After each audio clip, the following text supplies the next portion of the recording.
কিন্তু জামাত ইসলামীর লোকগুলো মনে রাখছে না ভুলে গেছে আমি জানি না। 16 বছর তারা যখন নির্যাতিত ছিল, নিপীড়িত ছিল, তাদের নেতাদের পক্ষে কথা বলার সুযোগ ছিল না, তাদের ঠোঁট নড়ার সাহস ছিল না, আমরা তখন তাদেরকে আশ্রয় দিয়েছি,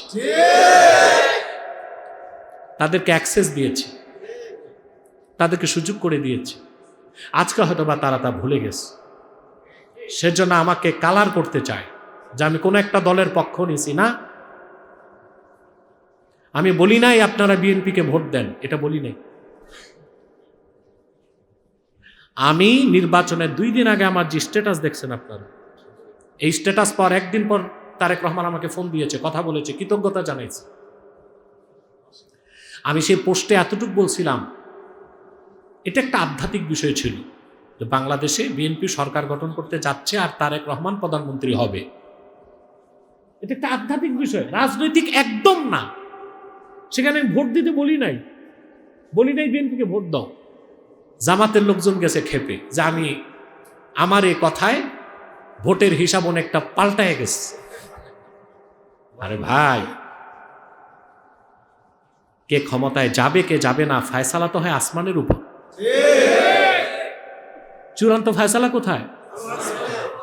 আমি কোনো দলের পক্ষে না, কোনো দলের লেজভিত্তি করি না। কেন করব? আরে ভাই, মানুষ তো কোনো দলের পিছে ঘুরে স্বার্থ আছে 3টা। কথা বলেন, ক্ষমতা, টাকা, এই 2টা, ঠিক কিনা? প্রভাব। আলহামদুলিল্লাহ, আল্লাহ তার হাবিব মুহাম্মদ সাল্লাল্লাহু আলাইহি সাল্লামের জুতা মোবারকের সদকায় তার গোলামকে পলিটিক্সের বাইরে রেখে ওই 3টা দিয়ে রাখছেন। আমাকে প্রত্যেকটা দলের পক্ষ থেকে ইঙ্গিত দেওয়া হয়েছে নারায়ণগঞ্জে নির্বাচন করতে, 1 টাকাও আমার লাগতো না, আমি যাই নাই। কারণ আমি গণতন্ত্রের আদর্শে বিশ্বাস, আমি খেলাফায় বিশ্বাস। হ্যাঁ, অন্যরা করবে, যাদেরকে দেখবো দিনের পক্ষে সহযোগিতা করব, দেখবো দিনের বিপক্ষে বাধা দিব। তা আমার তো এগুলো হাতের নাগালে ছিল, পকেটে ছিল, কিন্তু আমি আখেরাতকে নষ্ট করি নাই। আল্লাহ আমাকে ভালো রাখছে। দুঃখের কথাটা ফাঁকি দিয়া বললাম। আল্লাহর কাছে কার দাম বেশি? তাকওয়াবানের। যার তাকওয়া বেশি, আল্লাহর ভয় যার অন্তরে বেশি, আল্লাহর কাছে তার মর্যাদা তত বেশি। আর আমাদের সমাজ ও রাষ্ট্রে আল্লাহর ভয় যার বেশি, এর দাম কম দিই আমরা। এই জন্য আমরা শুধু বারে বারে ঠকি, ঠিক কিনা? আমরা কি কাঙ্ক্ষিত সফলতা পেয়েছি? কাঙ্ক্ষিত লক্ষ্যে পৌঁছতে পেরেছি? ব্যক্তি জীবনে যে ব্যক্তি তাকওয়া ভিত্তিক জীবন যাপন করবে, অর্থাৎ তাকওয়া ভিত্তিক লাইফস্টাইল হবে, অর্থাৎ তার প্রতিটি কাজে সে আল্লাহকে ভয় পাবে, আল্লাহর সামনে জবাবদিহিতার জন্য তাকে দাঁড়াতে হবে। আল্লাহর হাবিব সাল্লাল্লাহু আলাইহি ওয়াসাল্লাম যে শরীয়ত দিয়ে গেছেন 1500 বছর আগে, তার কোনো কাজ ওই শরীয়তের বাইরে যাবে না। এটাই তো তাকওয়া। আমি কিন্তু এক আঙ্গিকে তাকওয়ার সংজ্ঞা দিচ্ছি, যেটা বুঝেন, ঠিক না? এটাই তো তাকওয়া। এই তাকওয়া ভিত্তিক জীবন যাপন যে করবে ব্যক্তি জীবনে, সে পৃথিবীতে সফলতা লাভ করবে, পরকালে বিনা আযাবে জান্নাত পাবে। এটা হচ্ছে ব্যক্তি জীবনে। কিসে? রাষ্ট্রে কি আমার হাত আছে? সমাজে? ওইটা পরে আসবে, আগে কি? ব্যক্তি জীবন। সুবহানাল্লাহ। কোরআনে কারীম আল্লাহ রাব্বুল আলামিন বলেন,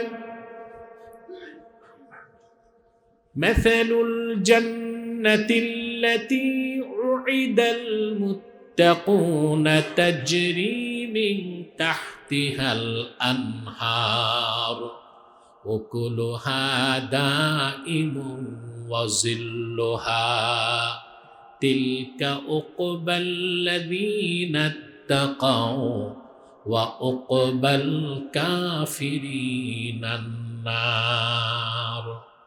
আল্লাহ রাব্বুল আলামিন বলেন, মাসালুল জান্নাতাই সিফাতুল জান্নাত আল্লাতী উইদাল মুত্তাকুন, আই আল্লাতী ওয়াদাহাল্লাহু লিল মুত্তাকিন।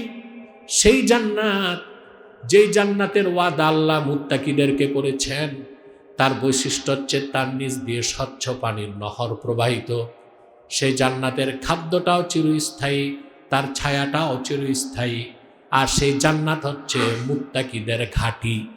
আর কাফেরদের ঘাঁটি হচ্ছে নিকৃষ্ট জাহান্নাম। বলেন নাউজুবিল্লাহ। এই আয়াত প্রমাণ করে যে আপনি মুমিন হওয়ার পর বেহেশতে যাবেন, তবে কোনো গ্যারান্টি নাই ফার্স্ট চান্সে না সেকেন্ড চান্সে। আপনি মুসলিম যদি হন, মুমিন হওয়ার পর পরিপূর্ণ মুসলিম হন, অর্থাৎ কামেল মুমিন, আপনি অবশ্যই বেহেশতে যাবেন। সেখানে একটু রিস্ক আছে, হিসাবে আটকা পড়তে পারেন।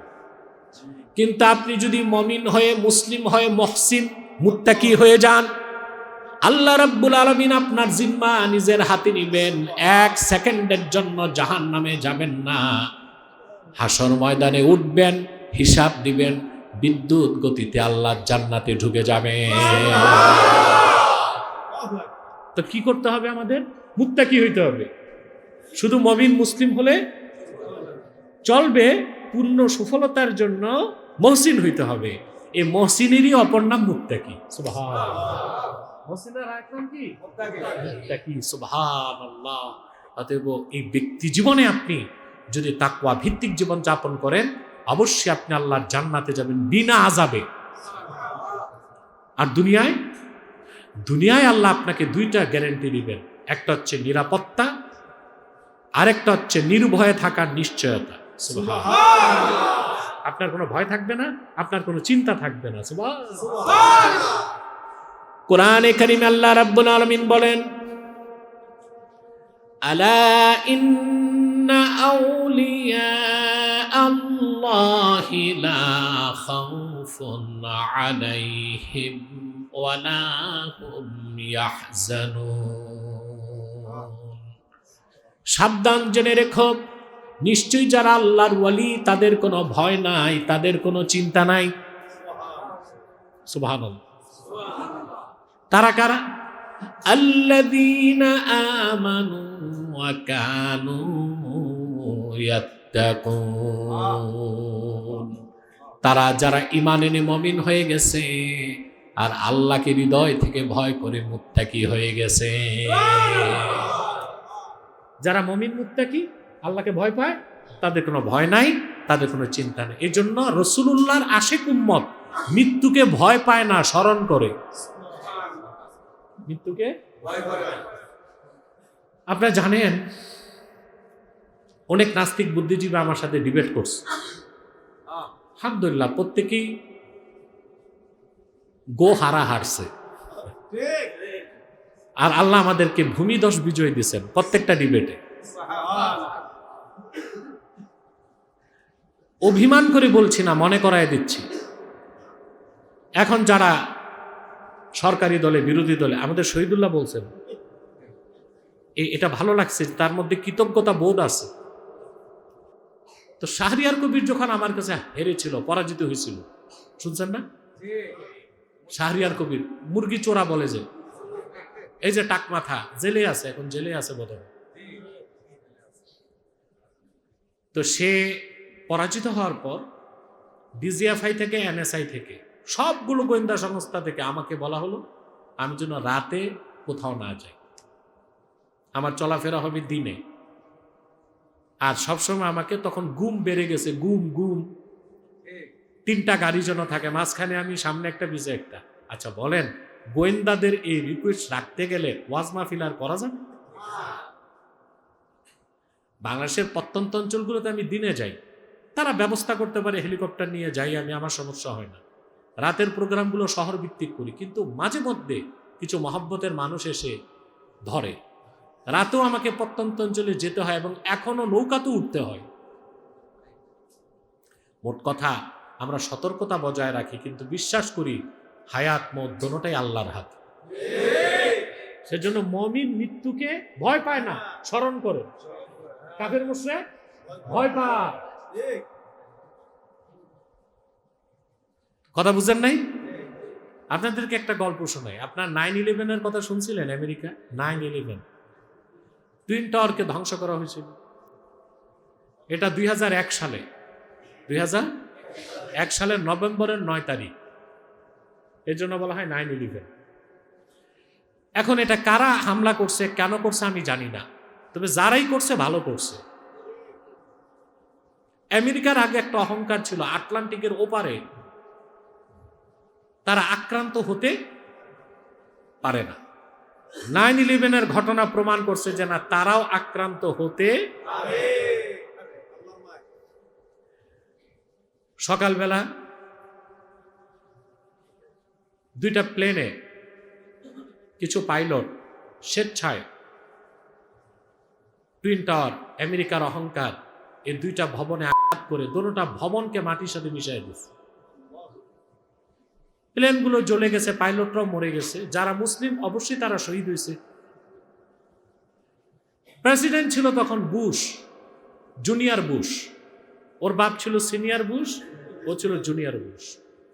বুশ অর্থ জানেন? বুশ অর্থ জঙ্গল।